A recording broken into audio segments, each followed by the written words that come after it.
Na madrugada do dia 26 de abril de 1986, na cidade de Pripyat, uma cidade da antiga União Soviética, onde hoje é o norte da Ucrânia, aconteceu o maior acidente nuclear já conhecido pela humanidade. E é sobre isso o vídeo de hoje, como foi e os efeitos do acidente nuclear de Chernobyl. E aí pessoal, beleza? Meu nome é Breno e sejam todos bem-vindos ao canal. Antes de começar, eu preciso da sua ajuda para construir esse canal. Dá um like nesse vídeo, dá um joinha. E se você ainda não é inscrito e gosta de curiosidades e coisas interessantes do mundo, já se inscreve e ativa o sininho de notificações para ser avisado aí de quando sair vídeo novo por aqui. Afinal de contas, é isso que mantém um canal vivo, funcionando aqui para vocês. É esse tipo de interação. E não custa nada, né? Então me dá essa força aí, vai! Apesar de nos referirmos como o acidente nuclear de Chernobyl ou usina de Chernobyl, o acidente não aconteceu precisamente em Chernobyl, mas sim em Pripyat, uma cidade planejada que foi desenvolvida para abrigar os trabalhadores da usina. No início, ela não era considerada uma cidade. Até então, tudo era perímetro de Chernobyl. Por isso ela tem esse nome, porque no início era de Chernobyl mesmo. Só que depois de alguns anos, depois do início da construção da usina nuclear e dessa cidadezinha ter sido criada, que ela foi considerada cidade oficialmente. Mas Chernobyl e Pripyat é bem perto uma da outra, coisa de 20 km de distância, e hoje as duas cidades são cidades fantasmas por causa do acidente. O princípio básico de funcionamento da usina de Chernobyl era similar à maioria das usinas nucleares. O reator é o local onde estão armazenados os combustíveis físseis, que é o material radioativo. Ele faz com que a energia térmica emitida pela fissão nuclear dos elementos, como urânio ou plutônio, aqueça e evapore água. Essa água é mantida sob altas pressões e por isso, quando liberada, tem força suficiente para movimentar um conjunto de turbinas conectadas a um gerador de energia elétrica, produzindo assim energia elétrica. Basicamente é isso. Como aconteceu? No dia 25 de abril de 1986, tinha uma manutenção de rotina que estava agendada para acontecer no quarto reator da central nuclear de Chernobyl.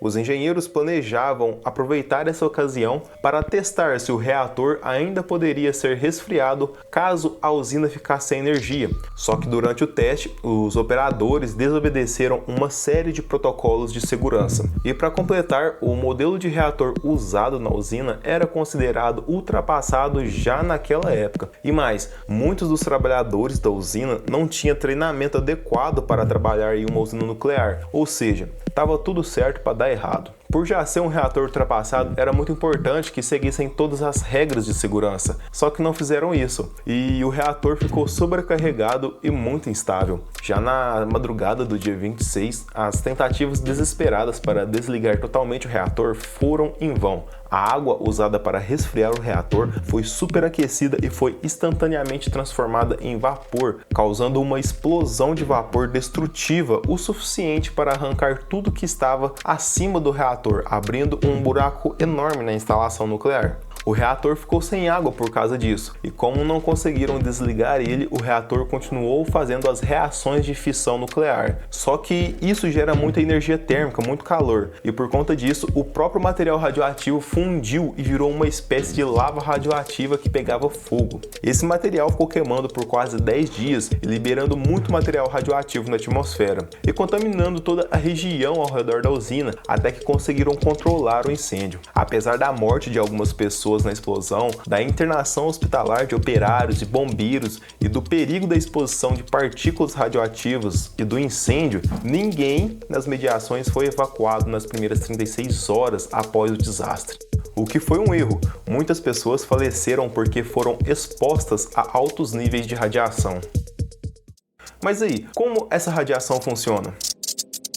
Em pequenas doses, a exposição à radiação não oferece riscos à saúde. O corpo tem tempo suficiente para substituir as células que eventualmente tenham sido alteradas ou destruídas. Já em doses extremas, ela é fatal. Radiação significa a propagação de qualquer tipo de energia, como calor, luz. Normalmente o termo radiação se refere a um tipo que faz mal para organismos biológicos, chamado de radiação ionizante. Assim como a luz, ela é uma radiação eletromagnética, só que está além do espectro visível, acima da região ultravioleta, ou seja, é invisível. Durante a fissão nuclear, ela é um dos tipos de radiação emitidos além do calor. A radiação ionizante é capaz de alterar o número de cargas de um átomo, mudando a forma como ele interage com outros átomos. Isso pode causar queimaduras na pele e dentro do corpo, dependendo da quantidade e a intensidade da dose, pode causar mutações genéticas e danos irreversíveis às células do nosso corpo. Na literatura médica, o câncer é um dos problemas mais associados à radiação. Isso porque a radioatividade pode alterar o relógio biológico das células, fazendo com que cresçam desordenadamente, formando aí os tumores. Isso seria a um prazo mais longo depois da exposição da radiação. A curto prazo, a exposição a uma quantidade maior de radiação de primeiro momento, você teria náuseas e provavelmente cairia no chão, porque também se sentiria tonto. A pessoa pode ter queimaduras de pele em um caso mais extremo. Em uma exposição maior ainda, a pessoa pode falecer em minutos depois do contato com a radiação. Mas isso tudo depende muito aí da intensidade e do tempo exposto à radiação, e cada pessoa reage de uma forma a isso. Algumas podem falecer no mesmo dia, outras podem ficar anêmicas 30 dias depois porque teve a medula óssea atingida, como outros podem desenvolver problemas somente 10 anos depois da exposição. Isso é uma coisa bem variável. As consequências. A fusão do núcleo do reator tinha espalhado partículas radioativas até a Suécia, através aí das correntes de ar. Foi onde os oficiais da usina nuclear da Suécia detectaram um nível anormal de radiação e começaram a questionar o que estava acontecendo na União Soviética, porque até esse momento ninguém estava sabendo de nada, porque a mídia era controlada pelo governo soviético, e eles ficaram caladinhos. A primeiro momento, eles negaram qualquer anormalidade ou acidente, mas depois eles tiveram que anunciar o acidente, porque não dava mais para esconder. Os países vizinhos ali todos estavam detectando um nível anormal de radiação vindo da União Soviética. Eles então finalmente fizeram um breve anúncio em 28 de abril, bem breve mesmo, dizendo ao mundo sobre o ocorrido e que estavam tomando conta do problema. Pode-se dizer que esse acidente foi falha humana do começo ao fim, falha na segurança, falha na contenção, falha na evacuação, falha em avisar os países vizinhos, que foram avisados só 2 dias depois que a radiação já estava no ar.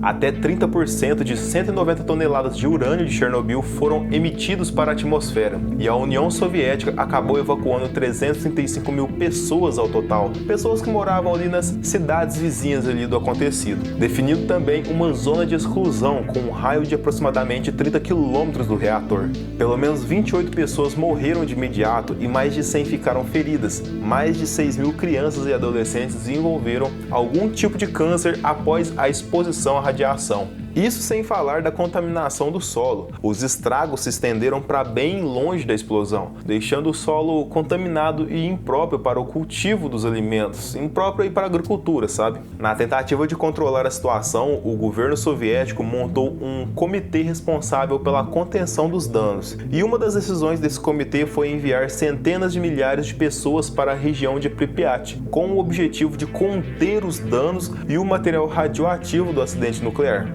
Essas pessoas receberam o nome de liquidadores e incluíam soldados, bombeiros, cientistas e civis. Cerca de 600 mil pessoas tenham sido enviadas para trabalhar na contenção dos danos no decorrer dos anos seguintes do acidente, e muitas dessas pessoas não tinham ideia dos riscos que correriam com o seu trabalho. Essas pessoas foram enviadas a ir por promessas, de bons salários e pelo sentimento de patriotismo. Milhares desses liquidadores morreram por causa da radiação, muitos no primeiro dia de trabalho. Como Chernobyl está hoje?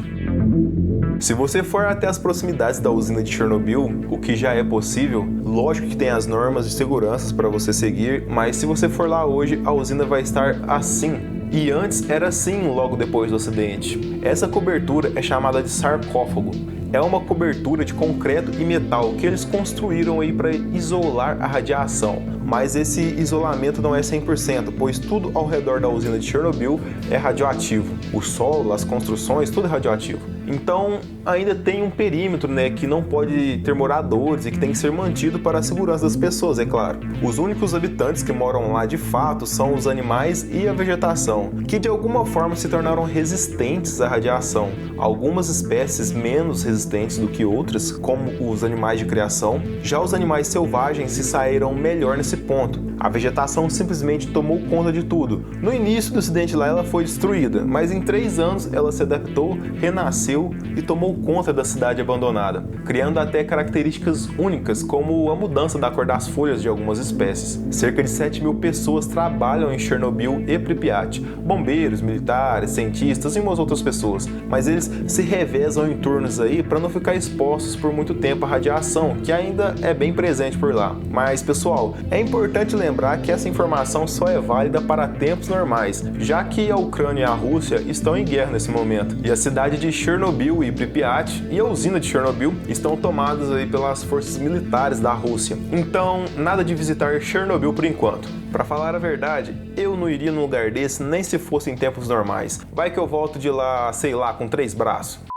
Pessoal, me conta aqui o que vocês acharam do vídeo. Comenta aqui embaixo. Esse foi o vídeo de hoje e se você gostou, dá aquele like caso tenha esquecido. É muito importante a sua interação aqui no canal. Olha só, eu vou deixar um vídeo aqui em cima que o pessoal gostou bastante. É um vídeo muito interessante onde eu conto sobre o supervulcão de Yellowstone nos Estados Unidos. Então se você ainda não assistiu, dá uma conferida lá, ele tá bem bacana. Eu vou ficando por aqui e até a próxima.